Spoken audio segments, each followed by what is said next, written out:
আসসালামু আলাইকুম। আজকে টুনা মাছ ফ্রাই করব। 1.5 কেজির মতো এটা ওজন। টুনা ফিশ ফ্রাই করব। প্যানটাকে ভালো করে পুড়ে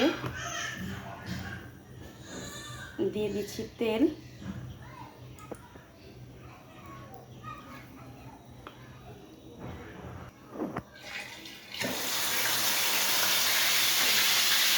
দিয়ে দিচ্ছি আমাদের ফিশ।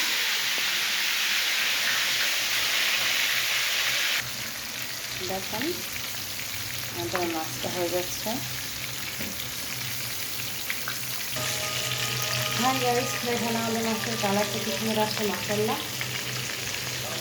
প্রায় শেষে পর্যায়ে হ্যাঁ ফ্রেন্ডস, এই যে আমাদের final look tuna fish fry. আজকের জন্য এইটুকুই। সবাই ভালো থাকেন। আল্লাহ হাফেজ।